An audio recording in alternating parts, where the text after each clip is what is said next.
They jump away then, 27 runners on their way. Regal Exit away fast. Ben Bias is going to lead over the first though, and it's Ben Bias, the white sleeve jump hit, and a typically good jump. Quasar on the inside, and one's down at the first. Caladine has unseated the rider at the first flight.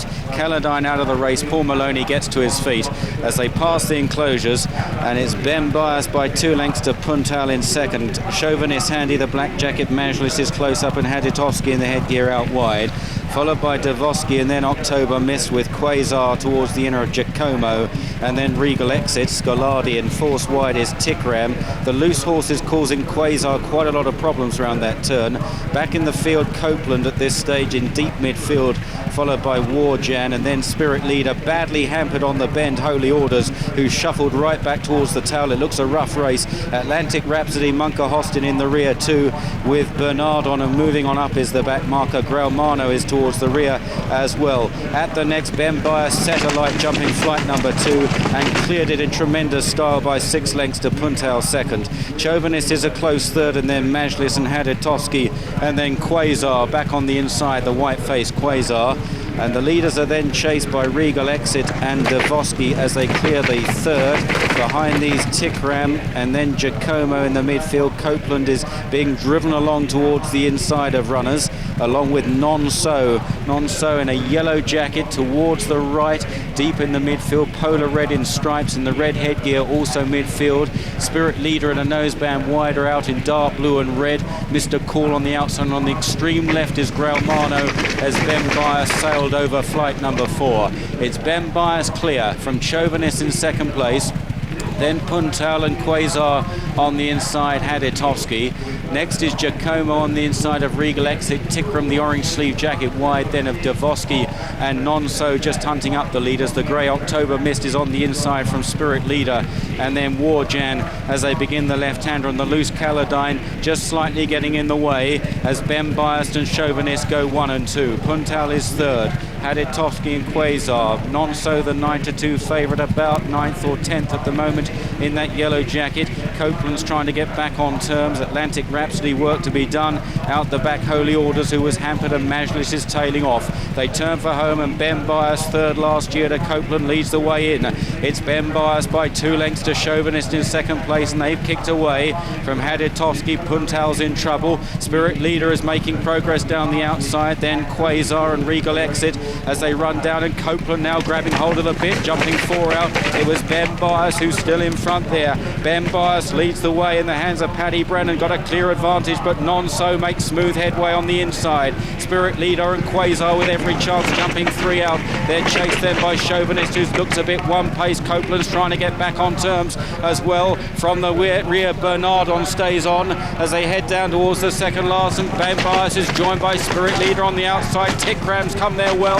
Non-So every chance the favourite over on the far side, the extreme right, and Non-So is now set alight going down to the final flight. It's Non-So and Spirit Leader. These two battle on together. The loose horse crosses the pair of them. Non-So slightly impeded. It's Non-So from Spirit Leader. Tikram out wide, then the early leader to Ben Bias, and in contrast staying on too late, Spirit Leader and Non-So. They've got 100 yards left to go. It's the game Irish mare, Spirit Leader. She gallops on by a length to the favourite Non-So in second place.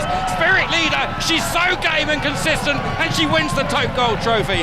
Non-So in second, Tikram third, followed by In Contrast. Munker Hostin was staying on in fifth from Ben Bias, sixth. Quasar next, then Bernardin, and then Warjan from Graumano and Chauvinist. Polar Red, Regal Exit, Atlantic Rhapsody, Copeland last year's winner. Then moving on up, an October Mist and Puntal. Back in the pack, Davosky, Haditowski, Mr. Cool, Holy Orders, Joe Cullen, Majlis, and right out the back, the Triumph Hurdle winner, Scolardi, and just about last across the line was Giacomo. Spirit Leader, Norman Williamson here. He was denied the mount on Emotional Moment, which missed the cut. What a replacement. Jessica Harrington's mare, Spirit Leader, a winner at Sandown in December, and she's won another big one here. Always knocking on the door. Fifth in the Pierce Hurdle last time. She just never runs a bad race. She's gone up in the handicap, but still off a lightweight here, 10 stone, and just proved too strong for the favourite Non-So in the closing stage. There's the winning trainer celebrating. It'll be a joyous return to Ireland. She's got Moscow Flower in her stable as well. That could go and win the champion chase at Cheltenham. And this Spirit Leader, there's more to come from her.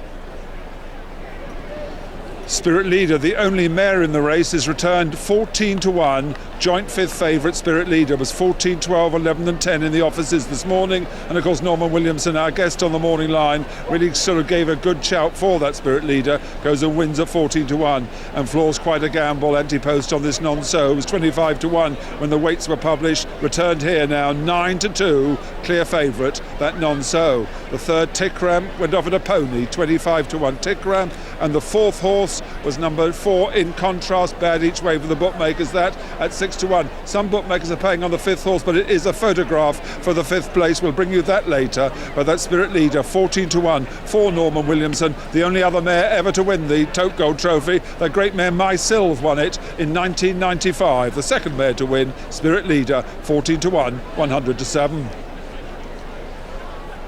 Well done to Norman. Yesterday he rode 2 winners at Kempton. First time he said that he's ridden without using painkillers since he had that nasty fall off a Fond Mort at Kempton.